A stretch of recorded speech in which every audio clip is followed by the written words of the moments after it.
नमस्कार विद्यार्थी मित्रों, इकाई 6 भरत जो मूल नाटक अभिज्ञान शाकुंतलम का एक अंश है, इसका हम हिंदी में अनुवाद समझ रहे हैं। अनुवाद किया है राजा लक्ष्मण सिंह ने। अभी तक हमने समझा है कि दो तपस्विनियाँ एक बालक को रोकती है क्योंकि बालक सिंह के बच्चे के साथ खेलता है, सिंह के बच्चे को सताता है।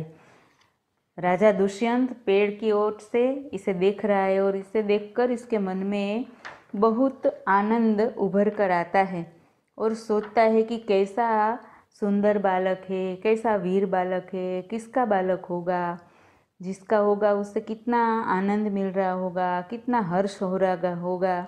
और जब उसे तपस्विनी विनती करती है कि इस बालक के हाथ से इस सिंह के बच्चे को छुड़ाओ, तो राजा दुष्यंत उसे कहता है कि तू इसको छोड़ दे, इसके साथ क्यों ऐसा अत्याचार कर रहा है, ये कोई अच्छी बात नहीं है। तो बालक तुरंत उसकी बात मान लेता है और छोड़ देता है। तपस्विनी से पूछता है दुष्यंत कि यह ऋषि कुमार किसका है, इसके पिता कौन है, माता कौन है। तो तपस्विनी कहती है कि यह ऋषि कुमार नहीं है, यह पुरुवंशी है। दुष्यंत बराबर चौंक जाता है कि वह खुद भी पुरुवंशी है और स्वयं सोचने लगता है कि हाँ, यह पुरुवंशी है, मैं भी पुरुवंशी हूँ, इसीलिए इसकी सूरत मुझसे मिलती है। और पुरुवंशियों की रीति निश्चित है कि युवावस्था में वे पृथ्वी की रक्षा और पालन करते हैं, महलों में रहते हैं और वृद्धावस्था आने पर वन में जितेंद्रिय तपस्वियों के आश्रम में वृक्षों के नीचे कुटिया बनाकर रहते हैं। और यह बालक देवता जैसी शक्ति वाला है, निडर और असाधारण बालक है, मनुष्य का पुत्र भला कैसे होगा। तब दूसरी तपस्विनी उसे कहती है कि ये परदेशी, तेरा संदेह तब मिट जाएगा जब तू जान लेगा कि इस बालक की माँ मेनका नामक एक अप्सरा की बेटी है, उसी के प्रताप से इसका जन्म देवपितर के इस तपोवन में हुआ। उससे कहती है दूसरी तपस्विनी कि हे परदेसी, तेरी शंकाएं तब मिट जाएगी, तब तू जान लेगा जब कि यह बालक की माँ मेनका नाम की एक अप्सरा की बेटी है, अप्सरा जो देवताओं के स्वर्ग में निवास करती है।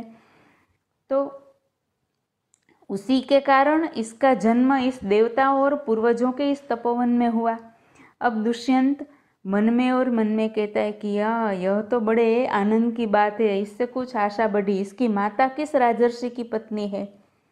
तो दूसरी तपस्विनी बोली कि जिस राजा ने अपनी विवाहिता स्त्री को बिना अपराध छोड़ दिया है, उसका नाम मैं न लूँगी, इसके पिता का नाम मैं नहीं लूँगी, क्योंकि जो राजा अपनी विवाहिता स्त्री को कोई भी अपराध के बिना ही छोड़कर चला गया है, उस राजा का मैं नाम भी नहीं लूँगी।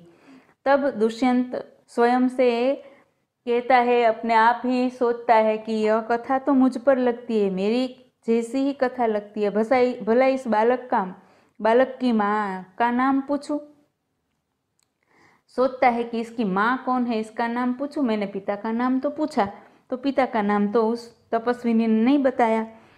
तभी पहली तपस्विनी मोर लेकर आई, मिट्टी का मोर लेकर, और बोली कि हे सर्वदमन, यह शकुंत लावण्य देख। तो बड़े चाव से देखकर बोला, कहाँ है शकुंतला, मेरी माता। बालक बोला, क्योंकि पहली तपस्विनी बोली शकुंत लावण्य, बालक ने कुछ आगे पीछे नहीं सोचा, शकुंतला शब्द उसने सुना तो उसे उसकी माता का नाम शकुंतला था, एकदम से चौंक गया और बोला कि कहाँ है शकुंतला, मेरी माता कहाँ है। तब दूसरी तपस्विनी हंसती हुई बोली, यहाँ तेरी माता नहीं है, तुम इस नाम से धोखा खा गए सर्वदमन। मैंने तो कहा था मिट्टी के मोर को देख, शकुंत मानी पक्षी, लावण्य मानी सौंदर्य, तो मैंने तो कहा था कि देख यह मिट्टी के मोर को, पक्षी का सौंदर्य देख। तो दुष्यंत स्वयं से कहता है कि इसकी माँ मेरी ही प्यारी शकुंतला है या इस नाम की कोई दूसरी स्त्री है। यह वृत्तांत मुझे ऐसे व्याकुल करता है जैसे मृग तृष्णा प्यासे हिरण को व्याकुल करती है। मृग तृष्णा यानी अरण्य में, रण में, रेत में जब बहुत गर्मी होती है तो हिरण पानी पीने के लिए दौड़ता है और दूर दूर रेत में से गर्मी से बाष्प निकलती दिखाई पड़ती है, तो वहाँ पानी हो ऐसा आभास होता है। हिरण वहाँ दौड़ता है और वहाँ पानी नहीं मिलता, वहाँ जाता है तो वहाँ रेत ही होती है, आगे ऐसा ही दिखाई देता है, दूर दूर तक ऐसा, और हिरण, प्यासा हिरण भागता रहता है। तो मुझे जैसे हिरण को तृष्णा, मृग तृष्णा व्याकुल कर देती है, इसीलिए इसी तरह मुझे भी यह घटना व्याकुल कर रही है, क्योंकि इसने अपनी माँ का नाम शकुंतला लिया, तो क्या मेरी प्यारी शकुंतला है या कोई और स्त्री है? तभी बालक खुश होकर मोर ले लेता है और अच्छा बोलता है कि मुझे अच्छा लगा। पहली तपस्विनी एकदम से घबरा कर बोली, ओह, बालक की बाह से रक्षाबंधन कहाँ गया? उसके हाथ में, उसकी बाह में एक धागा बंधा था, रक्षाबंधन।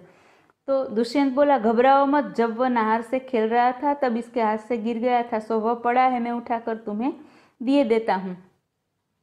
दुष्यंत बोला, अरे घबराओ मत, जब वह सिंह के बच्चे से खेल रहा था तब इसके हाथ से गिर गया था, तो वहाँ पड़ा है, मैं उठाकर तुम्हें देता हूँ।